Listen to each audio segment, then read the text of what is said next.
Assalamualaikum, selamat datang di pembahasan kita kali ini. Gini ya, kita hidup di zaman yang serba mengagumkan pencapaian.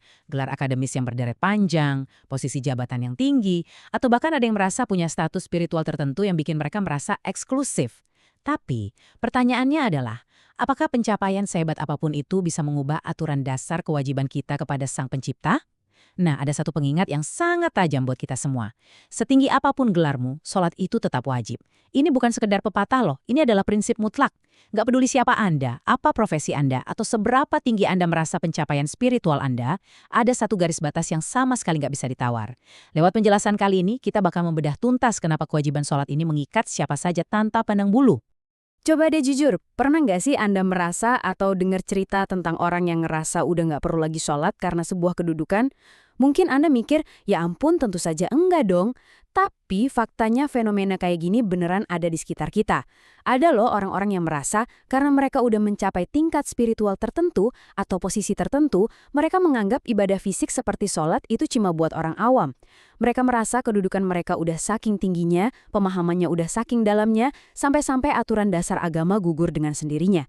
Jelas ini kekeliruan yang sangat fatal. Mau setinggi apapun status seseorang di mata manusia, ujung-ujungnya dia tetaplah seorang hamba. Dan sebagai hamba, pastinya terikat dong sama aturan main alias syariat. Nggak ada yang namanya jalur khusus atau kartu member VIP yang bisa menghapus kewajiban kita untuk sujud kepada Allah. Sekarang, coba kita bandingkan, biar kelihatan jelas seberapa nggak masuk akalnya pemikiran tadi. Di satu sisi, ada manusia biasa yang dengan pedenya merasa bebas dari syariat cuma karena punya kedudukan. Luar biasa arogan, bukan? Padahal kita ini cuma manusia biasa yang nggak luput dari salah dan lupa. Nah, sekarang coba bandingkan dengan Rasulullah. Beliau itu manusia yang paling mulia, utusan Allah yang dijaga dari dosa, manusia paling bertakwa di seluruh alam semesta.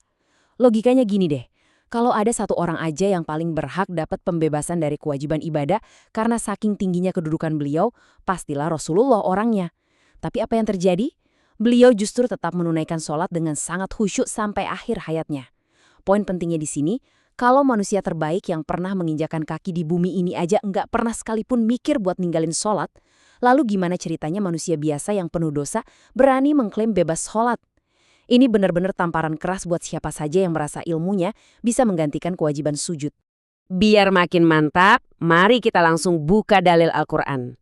Allah Subhanahu wa Ta'ala berfirman dengan sangat tegas dalam surat Al-Ahzab ayat 36. Wa ma kana li mu'minin wa la mu'minatin idza qadallahu wa rasuluhu amran an yakuna lahumul khiyaratu min amrihim wa may ya'sillaha wa rasulahu faqad dhalla dhalalan mubina. Terjemahannya begini. Tidaklah pantas bagi mukmin dan mukminat apabila Allah dan Rasul-Nya telah menetapkan suatu ketentuan, akan ada pilihan yang lain bagi mereka tentang urusan mereka. Coba perhatikan baik-baik frasa tidaklah pantas dan akan ada pilihan yang lain. Ini clear banget. Kalau Allah dan Rasul-Nya udah ketok palu menetapkan sholat 5 waktu itu wajib, pintu tawar-menawar itu langsung tertutup rapat. Nggak ada opsi B, nggak ada pengecualian karena gelar mentereng, harta melimpah, atau klaim mistis apapun. Seorang mukmin sejati pasti sadar, ketaatan itu bentuk penyerahan diri secara total. Syariat turun, tugas kita cuma satu, dengar dan taat, bukan malah sibuk cari-cari celah buat menghindar. Nah, kelanjutan ayat tadi itu memuat peringatan yang benar-benar ngeri. Siapa yang mendurhakai Allah dan Rasul-Nya, sungguh dia telah tersesat dengan kesesatan yang nyata. Tajam banget kan peringatannya, ninggalin sholat dengan sengaja, apalagi sampai ngerasa nggak wajib lagi, karena merasa diri udah berilmu tinggi, itu sama sekali bukan pencerahan spiritual, 100% bukan. Al-Quran bahkan melabeli tindakan itu secara gamblang sebagai sebuah kedurhakaan. Terus efeknya, mereka ini dikategorikan telah tersesat dengan kesesatan yang nyata. Artinya, ini kesesatan yang nggak bisa dibantah lagi, terang benderang. Menipu diri sendiri, mengira udah sampai di level setara Tuhan sampai-sampai bebas sholat, itu jebakan paling bahaya. Ini harus jadi pengingat buat kita. Nggak ada kebenaran apapun kalau kita udah keluar dari garis ketetapan Allah dan Rasul-Nya. Setelah melihat ketegasan Al-Quran tadi, yuk kita lihat sabda Rasulullah SAW. Beliau bersabda, "Awwalu ma yuhasabu bihil abdu yaumal qiyamatis salat, fa in salahat, salahalahu sa'iru amalih, wa in fasadat, fasada sa'iru amalih." Artinya, amal hamba yang pertama kali akan dihisap pada hari kiamat adalah sholat. Jika sholatnya baik, maka baik pula seluruh amalannya. Namun, jika sholatnya rusak, maka rusak pula seluruh amalannya. Hadis ini diriwayatkan oleh Tobrani nomor 1859. Yang menarik dari hadis ini adalah soal prioritas evaluasi di hari kiamat nanti. Bayangin aja, ada proses audit besar-besaran terhadap seluruh hidup Anda. Berkas pertama yang bakal ditarik dan dicek itu bukan seberapa panjang gelar Anda, bukan seberapa banyak donasi Anda, atau seberapa banyak followers Anda. Sama sekali bukan. Hal pertama, dokumen paling atas yang bakal dibuka di meja hisab adalah sholat Anda. Ini benar-benar gerbang penentunya. Biar lebih kebayang gimana logikanya, kita pecah jadi 2 langkah sebab akibat ya. Langkah pertama, sholat dihisap pertama. Ini adalah filternya. Kalau Anda nggak punya sholat atau dengan sengaja meninggalkannya cuma karena gengsi status, berarti Anda udah gagal total di gerbang pertama ini. Lalu efek dominonya ada di langkah kedua yang sangat menentukan. Menentukan nasib amal lainnya. Hadis tadi dengan jelas banget bilang kalau kualitas sholat itu jadi indikator buat semua amal kita.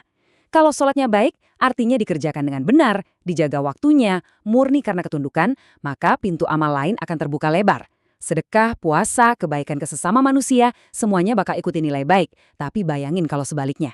Kalau sholatnya berantakan, atau malah nggak ada sama sekali, ya hancurlah semua amalan yang lain.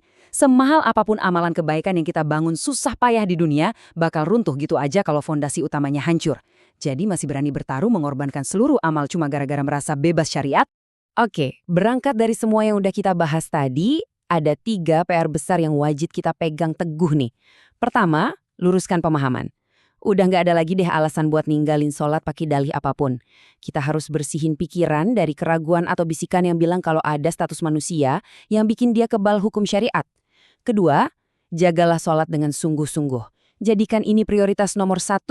Di tengah sibuknya ngejar karir, numpuk kekayaan, atau urusan dunia lainnya, selalu ingat kalau sholat itu ibarat tali penghubung yang nggak boleh sampai putus antara kita sama Sang Pencipta. Dan yang ketiga, istiqomah di atas ketaatan hingga akhir hayat. Kayak contoh luar biasa dari Rasulullah tadi. Ketaatan itu bukan sebuah fase yang kalau udah tamat terus bisa kita tinggalkan gitu aja. Ketaatan itu ya perjalanan seumur hidup, sampai napas terakhir kita berhembus. Sebagai penutup dari pembahasan kita kali ini, mari kita aminkan doa ini sama-sama ya. Semoga Allah senantiasa meneguhkan hati kita semua dalam menjaga sholat 5 waktu, menguatkan langkah kita, dan kelak mengumpulkan kita bersama orang-orang yang istiqomah di surganya. Amin. Ingat selalu ya, sehebat apapun nama kita di mata dunia, pas udah berhadapan dengan sajadah, kita semua ini sejajar, sama-sama hamba yang sangat amat butuh rahmat Allah. Allahu Ta'ala a'lam bisawab. Semoga konten ini bermanfaat. Jangan lupa sebarkan kebaikannya dengan tombol share dan dukung kami dengan like dan subscribe.